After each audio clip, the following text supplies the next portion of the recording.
Okay, so hello, my name is Debrah Gonzalez, and this is for the MYP project.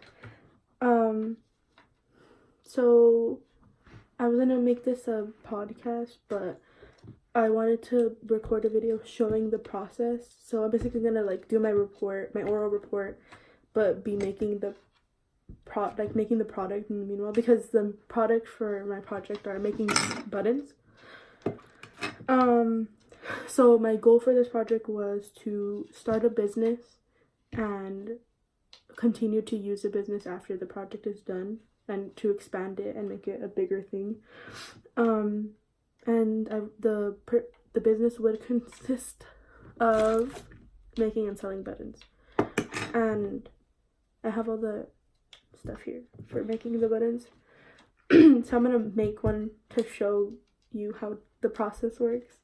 So to make a button, it has a bunch of like stuff required. So you need a little frisbee, and then you need the backs of the buttons, just the pin backs, and then you need your actual image and your little sheet of mylar. It's clear plastic so you can't really see it, and that makes these.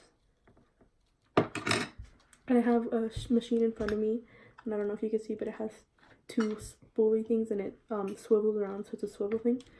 And there's a left and a right, and in the left one you put your frisbee down into it.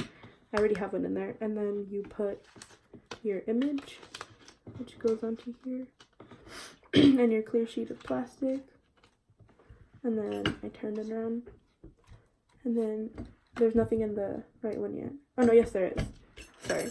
Then you put your frisbee back on, but you put it on upside down, and then the coil is going to the right, so that when you put it down, let me see, the little coil is to the right, so when you are ready to press it, it's facing down. So then you pull the lever down, and this no longer has anything in it, and then you put that down over there, push down, and then you have a button. So I'm gonna be doing that throughout the whole process, but so that was my goal, to start a business of selling those, and to have my website so I could do online, so I could sell them both in person and online. And the global context was personal and cultural expression. And I've always wanted to make these buttons. I followed an artist online, and she made buttons, and like that was like her livelihood. And she had a lot of videos explaining like how to make the buttons and everything. And this is Liz, and she's helping me cut out all the images. She's helping me make the product, because she is kind of like my business partner. She goes to a different school, but she's helping me a lot with the stuff, because it's also her business, and some of her artwork is in the making the buttons. So she's gonna talk about her process on making the art and the the digital stuff. Not yet. You don't have to do it yet. Oh, okay. Then I was gonna. No, not yet. Later, I'll tell you when. Okay, cool. And then, so the global context was personal and cultural expression, and I've always wanted to do that. So I'm like freaking out. I'm nervous. So basically, wait, I'm like losing everything. So I found Bailey's videos, and I got inspired to do them. I was also always wanted to start a business, because my family has always said that they have like a knack in business, or like that someone should start a business.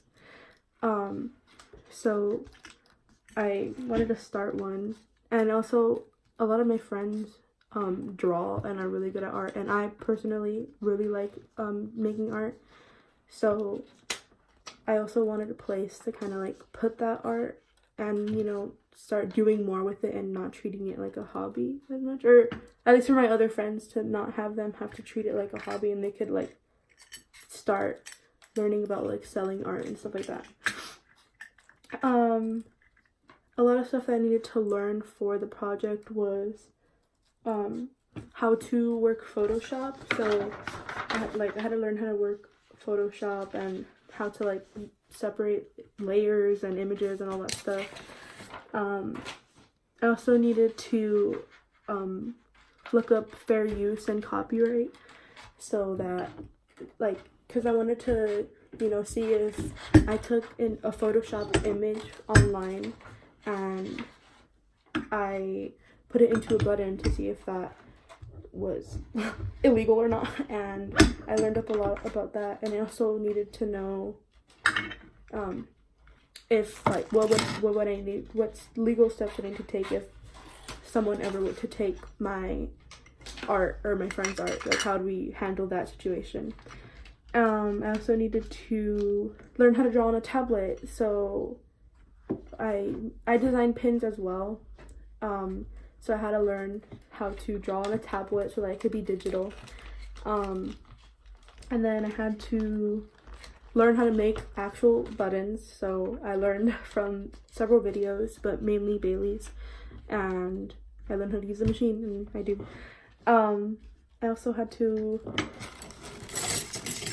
figure out time management, which like I'm still learning how to manage, but this has like really helped me to set important like boundaries, I guess, or to start like taking time management a lot more seriously, so that products could like come out better and they're in better like quality. But this has really helped me like start doing that and help me like learn that I need to work on it more even after the project. And then how to open an online store, so I had to learn how to do all that and how to begin doing it. So then I looked up stuff on copyright to see if I had to do like original designs completely, or like what rules you could bend and stuff like that. And I also had to look up how to, like, since I was learning how to use Photoshop, I had to look up GIMP, which is a free alternative to Photoshop, GIMP tutorials, and how to use their layering stuff and all that. And then, so for the planning, I planned on getting the machine, and I got the machine and I practiced making some buttons. And I looked up a lot of videos on how people started their websites and read up a lot on how to make the actual website and everything that was needed to make a website. And I'm going to talk about my art thing first, like how I made my design. I had to fire drawing softwares so I could draw on the tablet, and I got my idea and then I drew it out on the tablet and colored it, and then I had to put them into Photoshop and size them to specific dimensions so that when they printed out they were the right size for this machine, because this machine is very specific and you need to have specific measurements, or else the paper won't fit, or it'll be too big or too small and it won't work. So it has to be very specific. So I had to learn how to make sure that the circles, because they come out in these sheets, they come out like this, so I had to make sure that they were the right size. And then when I did all that, I printed a bunch of them on one piece of paper, and I had to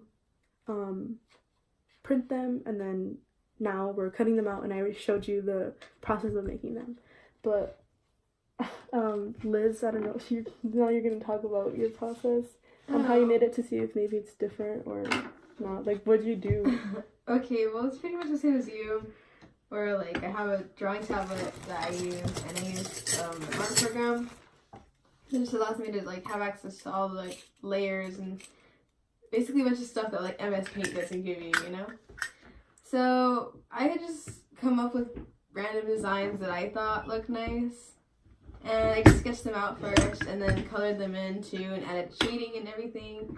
And I feel like the process that took a while was actually getting it to fit into the template for the right size, because I had to import pictures and then like crop things out, get it to fit in the circle and stuff like that.